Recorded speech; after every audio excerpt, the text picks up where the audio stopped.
Yo, hello ladies and gentlemen. I'm already out of work. I'm already back in my town. Back in town at home. I went to the store to go buy some groceries. I got some more in the bag. But, dude, to be honest, every time you go to the grocery store, quién sabe qué te da, right?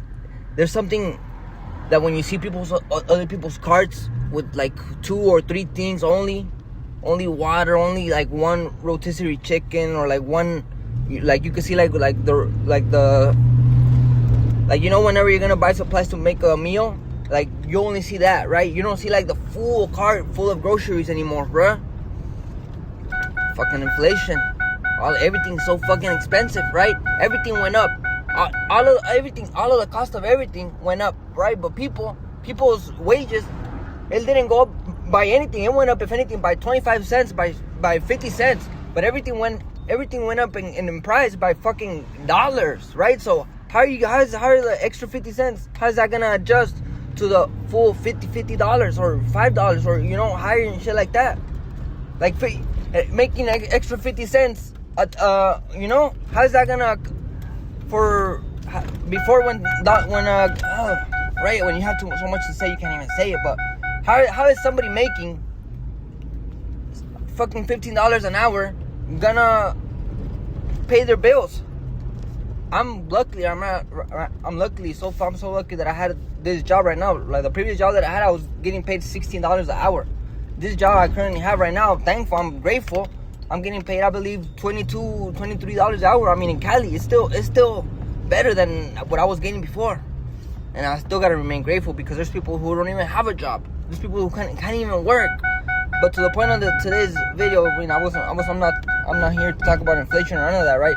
It's just, we have to make more money. That's the only way to beat it. To beat that shit, to beat poverty. You have to make more money. Whatever it is that you do, you have to be the best, and then teach other people how to be the best. For me, it will be trading. Eventually, I will invest my profits into other businesses, right? But it's gonna start with trading, and I will always trade for the rest of my life. But that's what's gonna fund Tony's Towing and Transport. That's gonna fund Young Brothers. I was gonna fund C-Wins FX, C-Wins, not even FX, C-Wins LLC in general, because it's gonna be more than Forex. It's gonna be everything, trading everything. Because charts, you could literally trade anything, not just Forex, right? So I just got home. That was a little rant right there. Sometimes you literally just rant like that, crazy. So I just got home. I gotta hit a leg day today, so I'll record that. And we're gonna go over the trades of today, which I took 2 USD CAD trades. And today's election day trade. Today's election day too. So this is why the second trade I should have held, but I closed because of due to election, and that trade would have been profitable. So we're gonna go over that. The first trade was USD CAD buys, which was I was wrong. The overall buys was already flipped bearish, and I will always show you why. Because on the 4-hour, we had already cleared that previous high of supply. There was nothing else to clear, right? The higher time from liquidity will always outweigh the smaller time from liquidity. And today I was buying because of the smaller time from liquidity, but it was still a good trade. So I'm gonna go over those buys, and then I'm gonna go over the sells. The same on USD CAD. Only 2 trades I took today, and obviously due to election today, right? Either Kamala or fucking Trump is gonna win today. Who knows? And I don't really care, because at the end of the day. And we shouldn't care, right? I mean, you should care, obviously, for the entire population and inflation and everything, right? But it shouldn't matter to you and your personal goals, right? The fact that somebody's going to be president or not, it shouldn't matter if you're still going to hit the gym, you're still going to go to work, you're still going to read your book, you're still going to do your personal development, everything, right? Whoever wins a presidential election, it doesn't matter. You should still pick up your fucking trading equipment and still go to the gym. So that's what I'm going to do today. Hit a little workout. Not a little workout. It's fucking intense. Yesterday, sometimes when you least expect it to be less intense, that's when the most intensity happens, right? When you think there's gonna be an easy workout, oh shit, it's the most difficult. So I can't even say that anymore. I can't say just a little workout, right? So I'm gonna hit a leg day, and I'm gonna record it, and we're gonna go over the trades of today as well. So peace and love to anybody watching. This is not the end, but we're gonna just move on. Workout. Let's get it for the warm-up. Yeah, I read that story in the book, man, and I was doing what you were doing. So I'm on an airplane, reading the book, and the guy next to me asked me, "Are you okay?" And I said, "Yeah, I'm okay." I was picturing you because I seen you in interviews. This little boy walking down the street, and his dad having to do that, and having having the ability to protect you from knowing what was actually really going on. And there's moments like that define you. As long as you remember, they can define you both ways. You can look at it and say, you know what? You can use that as an excuse. My dad came to this country, he didn't have any money, he never gave me anything, he never did this, and people do that. Or you can look at it and say, he gave us everything. Wow. Your dad is this central figure of the cleaner that I see. Yes. And there's another part of the book, if you don't mind talking about it real quick, but is where you learned about when you said get it done. You had to get it done. And so your dad, I think, worked on cadavers, is that right? Yeah, so, he came over to the country, and they wouldn't accept his educational that he did, his license in India, and what he had to, in order to get it done here, it was just too much time. It was too much time. He wouldn't be able to work. So at the Northwestern University, they gave him a job as a degreaser. Okay? Well, what's a degreaser?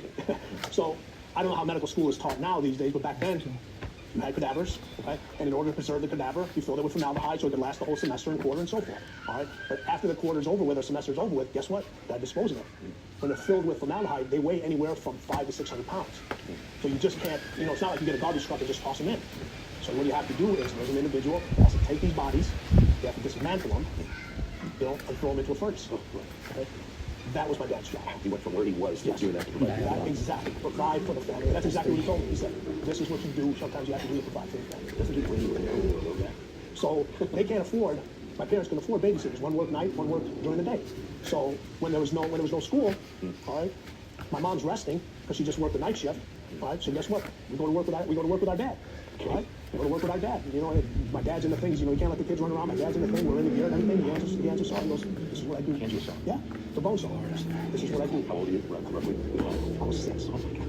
I try to tell people, I was the original Dexter. 6 years old, you got a bone saw in your hand. Bone saw. What was the lesson for you from that? Well, just like, listen, you do whatever's necessary. Just because you have this kind of status somewhere else doesn't mean you're always going to have it. You're not always going to have it. And this is one thing that I find very interesting, is when people become successful, they always say, I don't do that anymore. What do you mean you don't do that anymore? You should do that and then some. What do you mean you don't do that anymore? The most successful people know and can do it all. What the fuck you call it, warm? Do it all. Willing to do that? No, they're not. You know what? Here's the thing. Second try out the first one. I deal with the truth. True one. That's just the same time. It's a true one. I deal with the truth and I deal with reality. And you know what happens? People don't want to hear the truth. They don't want to deal with reality. Why? Because it's too tough. Everyone has the ability to change the story. When we talk about coolers, closers, and cleaners, we talk about a cooler is an individual that loves to tell stories. They love to tell stories. They're the individuals. So they got a stack of books on the shelf, and they read every self-help book. And 1 minute they're following this person on Instagram, the next minute they're listening to somebody else. They're always looking for that quick fix. Cleaners have the ability to change the story. You know how difficult it is to change a story? In order to change a story, you've got to put something on the line. People are afraid to put things on the line. If you put literally your whole reputation on the line to get into stuff, and you spent 15 years with this guy. 15 years with this guy. Yeah. Like the greatest athlete out there. And people say, it's never going to happen. He doesn't need any help. But you know what I'm going? Is, why Tom Brady's so freaking good? Because he's willing to seek out help, no matter how good he is. And he lets the people around them do their job. People, all of a sudden, people become experts in everything else. Listen, Michael Jordan, the basketball player, he's like, I don't want to know what you're doing. Just do it. This is the result I need. Just do it. Kobe, on the other hand, he had to explain everything. He wanted to know the details. Of course, in both those guys, but you have the other part of it is they bust their ass to do the work, right? With those guys, I would sense, and they're talking about, with your real cleaners, you always have to reel in their work ethic, not reel it out of them. No, you're 100% right on that. Yeah. These are the guys you don't tell them to show up early, to take out shots, to get in their treatments. This is what time it's for. These are the guys you gotta say, listen, enough. Yeah. You gotta go. Yeah. You gotta go. You've done more than you should. Come on, that's it. You gotta reel that. But those are the individuals. The more successful you become, the small. It's funny. You see this in sports. You deal with a lot of athletes. In a different realm. But it's funny. The more successful they become, the bigger their followers and entourage become. No question. All right? But your real successful people, their circles are so freaking small. You're literally on my question. You said, one of the things you said here about that circle is you said there's a loneliness to a degree to being a cleaner. That's my next thing on here is exactly what you said. What do you mean by that? That the circle is small, or that because there's not that many guys they can relate to? What does that mean? You said there's a loneliness of being a cleaner. You know what? When you look at, this is what, I say this, you know what the best friend becomes of a cleaner? Competition. You end up distancing yourself from your friends. Sometimes you end up distancing yourself from your family. Okay? And that's because you start off in a small group with everybody, right? And everyone's trying to do the same thing. And then now all of a sudden you become a little bit more successful. So you distance yourself from the people that aren't successful. They're trying to come up, and then now you take another step, so you're going a little farther. Now listen, nobody wants to miss kids' events. You don't want to miss the concert. You don't want to miss their sporting event. You don't want to do this. Right? It happens. It happens. It just does. So that distance, the more successful you become, you end up creating that. You end up creating that distance. And it's funny, we idolize individuals. And we want to sit here and we want to bring their workout done. So true. It's just like, and here's the thing, all right, you're a very intense person, I can tell, okay, I'm a very intense person, all right, we value our time, Yes. okay, how do you get results in the gym? It isn't about spending 2 to 3 hours working out. People say, I spend 3 hours. You didn't spend 3 hours. By the time you pulled into the parking lot, by the time you changed, got some breakfast, put your workout clothes on, talked to 8 people, did all that stuff, you were there for 3 hours. You did your 3 hours. No intensity, all right. People talk about, hey, you post a couple workout things and you're seeing you're a buff guy or you're in great shape. All right, people say, and I want to look like you. All right. They don't see what it takes to look like you. Not only in the gym, outside of the gym. The intensity that's there. You're in the gym, and I'm assuming you work out with music. You got some headphones on. You got to get a certain amount of stuff done in a certain amount of time. Or you're in this intense stuff. Somebody comes up to you. Yeah. Okay. And you don't want to be rude to them. So now you take your headphones off. They ask you a question. They want to take a picture with you. I recognize you from so and so. And all right. And then the question is, how do I get to look like? Well, the one way you get to look like me is leave me that alone, so I can do and start hitting the weight. Start lifting. Yeah. It's the intensity that you have. It has to be in everything you do. You have to be an intense person in your workouts. The way you eat. Okay, that's intensity. How do you fuel up your metabolism rate so you're burning these calories so you can get that definition? That's That's an intensity. How do you get to be successful? Oh man, he or she, he's so intense. No, you know what? He or she, that's how you're supposed to be. You're at a different level. And that's why I said the intensity is so important. It's what really separates those individuals. And you can't get into that zone, and you can't get arms and abs like Ed. You can't do it unless you have that intensity and you're willing to block out the distractions. We have so much access now to information. Yep. It's literally at our fingertips. Everything. Okay. Why are more individuals doing less? Right. Because they're easily distracted. It's funny you say that because, by the way, totally true at the gym. One of the reasons we both wear headphones is to get bothered less when we're working out. Right? I want to get my work done, right? And what you said is really true. Winning in the world now is easier than ever. And the reason it's easier than ever is because it used to be about who had the information someone else didn't have. Now, except for something specialized like what you're doing with an athlete. Right. But for the most part, information's everywhere. Really, the separator now is work. The separator now is you busting your tail and getting distractions rid of you and getting focused on real work. Like, I really am not at the gym 3 hours, right? I'm there an hour. Right. And that hour, though, I'm working out or in business. I'm not just going to the office. I was at the gym the other day. This guy goes, hey, half the battle's showing up. I'm like, no, I don't know who the freak told you that, but half the battle is not showing up. It's like none of the battle. The battle is actually, now that we're here, who's going to get these weights lifted? Right. Who's going to move their body? When we go have lunch together, which of us going to be disciplined with what we put in our pie hole, which of us isn't, right? Like, and that's the difference for you in business. It's the stuff in this book, man. It is the work part of it. It's the ugly. It's the hell. It is. And listen, it is all about. I try to tell people it's funny. You know what? People don't hire me to deliver expected results. They hire me to deliver the unexpected. That's it. So when you're that elite at what you do and you're a company myself, hey, expected results. What I got? Why am I paying you your fee for this? You got to deliver something unexpected. Unexpected, yeah. Okay. That's what I'm hiring. That's what I'm hiring for you for. Michael always used to tell me, he goes, listen, I don't pay you to train me. I pay you not to train anybody else. I love that. Okay. And that's a great leader, by the way. A great leader gets someone unexpected results in their life, not just the things they expected. Along those lines about the work, I'm going to start giving you stuff you've said. Go ahead, don't worry about it. I love this stuff. You don't even have to love the hard work. You got to love the result. So I think it's Distracted. All right, they come in, they ask for more work. They're the ones you want to put. They're the ones that are asking for pressure situations. They're the ones that are not always. They're not the ones that are always celebrating. They're not worried about when you criticize them or when you give them feedback. They go, I got it, and they're going to improve themselves. And they constantly show that here's the end result. In your business, I'm assuming you guys have certain goals and certain sales and all this other people. And then when they get that, there's some kind of reward. It could be trips. It could be whatever it is. Companies do it all different. Guess what? When you lay those down, when you put down those, hey, we need you to reach these goals every single year. And we're going to take 10 of you to wherever. Hawaii. Okay, Hawaii. We're going to take 10. You as an individual say, you know what? I might as well book these 8 tickets already because I know these are going to be there. Yeah, that's exactly right. Yeah. The routine thing is interesting because I always say all the time, my will to win isn't for sale. Yeah. And I watch that. Guys, their will's bought by failure. They fail enough times, you can buy them out. Yeah. But the other one's true. The enough winning, you can usually buy most people's win. They don't want to go through that thicker wall that you talked about earlier. And you said something about these people identify themselves, right? Mm-hmm. They're freaks. They got some freaky desire level. But you also said the cleaners have a dark side. What does that mean? How do cleaners have a dark side? Everyone has a dark side. Everybody has a dark side. All right, we've all been through something. All right, and it's how you handle that situation determines what kind of individual you're going to become. You have individuals that make excuses all the time. I came from a broken home. I didn't have this. I didn't have that. And you got other individuals that take that. Hey, my mom raised me or my dad raised me, and they take that as motivation, as power to say, watch me. I'm going to show you. Okay, I'm not going to let that hold me back. It's not an excuse. That's your dark side. Let's cut all the bullshit. You're very successful at what you do. Thank you. You're extremely successful at what you do. And we're grateful to be a part. We're grateful to be a part of this. Thank you very much. You're here. All right.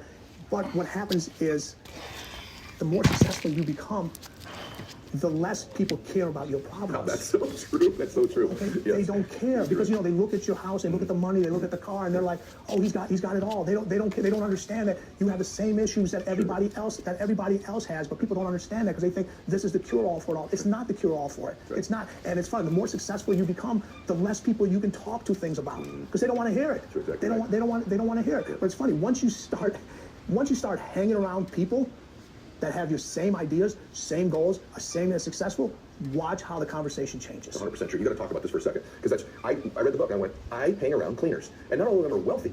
But I have a buddy who's one of my best friends and he's actually a pretty financially successful guy too, come to think of it. But he runs a transmission shop, right? He's not a professional NFL athlete. He's not a guy who's built a $8 billion business, but he's a cleaner. He's a cleaner as a businessman, as a father, as a friend. He's a cleaner. I love cleaners, right? But you had some fortuitous experiences. You got a chance to talk about masterminds, but you were in some conversations based on your who you worked with. But you were in some where you'd be sitting in the same room with a Gretzky and a Jordan and a Muhammad Ali or something at the same time. What's that like, sitting in a room full of real elite cleaners? And you know what? What do they talk about? It's funny. They're always competing against each other, but the thing is, they all. Hello, ladies and gentlemen. Good morning to anybody watching this. Maybe it is good morning. I gotta do this kind of quick too because I gotta go to work soon in a bit. But yesterday's trades, the first trade of London session, of New York session, was this trade right here. It was these USD CAD longs, right? So price had, obviously at this point in time, this was the bottom of the range. Price had already broken structure. This had created a higher low. That broke structure here as well, right? And obviously price continued to come back up. And now this was the current top of the range. What was this one over here technically, but this was going to be TP1. Price started coming back down to, it says these lows, and you can see we had an instant reaction to this low, and that's exactly where I got in. I had my stop loss right below this bottom of the range, and I literally got in based off the instant reaction to this. And obviously I needed to wait a little bit longer, but I didn't. I got in right away at 7:30ish, so an hour into the New York session, and boom, happened to get out at 6.5 pips. It was a 0. I only took this trade obviously on the $100 challenge. We were at 120 something bucks. Now we're back at $108 still in profit because of this trade. And then I took the USD CAD shorts and I got out minus like 1 pip, literally like almost a break even, but it was this one right here. And this trade, if I would have held, delete this. If this trade I would have held,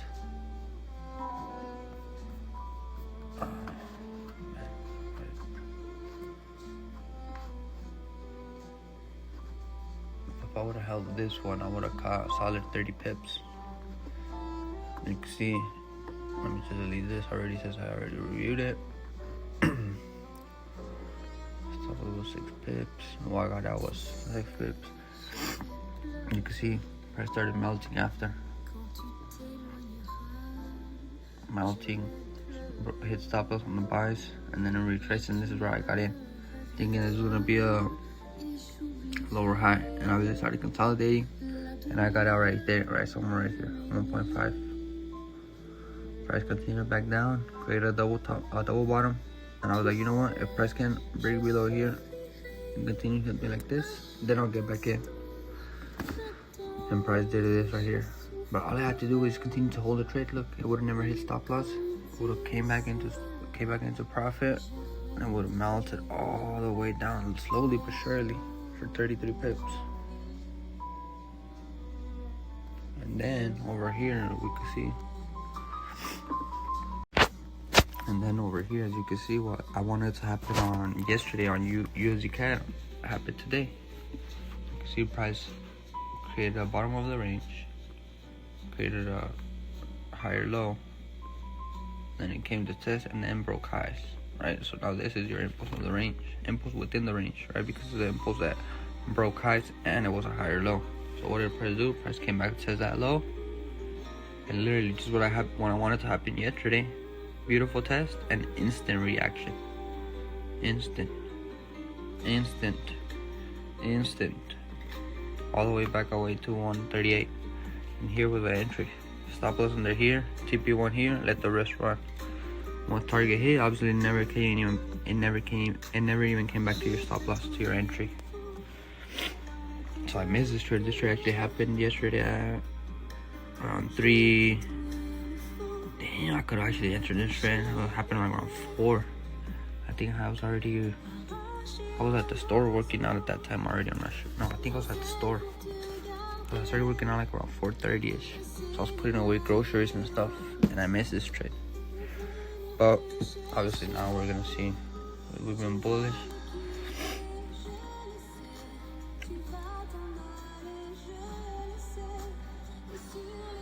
You do have this nice double top over here. Respecting prime.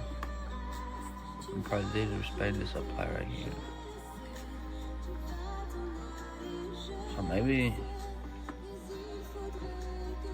we could possibly get some shorts below. Something like 138, 750 just to be sure. So obviously now we could still come back and test this high right here and continue back up. Nothing like this. I'm actually waiting for this to drop. Let's see what happens. Maybe even here as well. But maybe at 138. Yep. You know what? Let me go over GU and USD CAD and GJ real quick. Into the 15-minute. You can see obviously we were bullish. We cleared everything to the upside. We started clearing everything to the downside. All this liquidity got cleared up yesterday. Look. All of it. We still have liquidity here under. More stop losses, so we might clear those and then start clearing to the upside. Damn, that's crazy. I missed out on these sells again at 3:30 yesterday. At exactly where USD CAD was moving.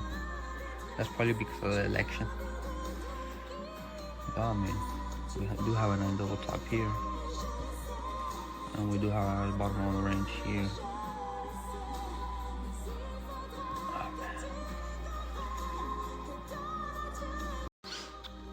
So actually, GU's looking good. Let's go to a 5-minute or the 3-minute. The 5-minute. We might even respect this. We'll see how it's reacting bullish. But if it doesn't respect it, then we're gonna sell. Continue to sell. It's a break or make area. But obviously, all of this got taken out of liquidity. It has no reason to be here anymore. All of these buys got taken out. Now who does exist? All of these sellers. So now when the price shifts, buys again, bullish again, we have all of these highs to clear. Now let's go to GJ. Quick GJ. Actually doing my first trade of the month, which was profitable. And I would have still been holding the damn trade. Look, if it wouldn't have came back to stop me out. But if I would have been still in the trade, look at this. Or if I would have got back in, I would have been up solid 150 pips. And obviously this was my main target right here, the overall main target, because this push gave us a drop all the way over here. Price hit it, started retracing, and now right now it's failing to break highs. So actually, we might even, we see supply tested and respected right here. So GJ might actually continue to drop now. Let's see what GJ does here. I mean, we could definitely sell to here.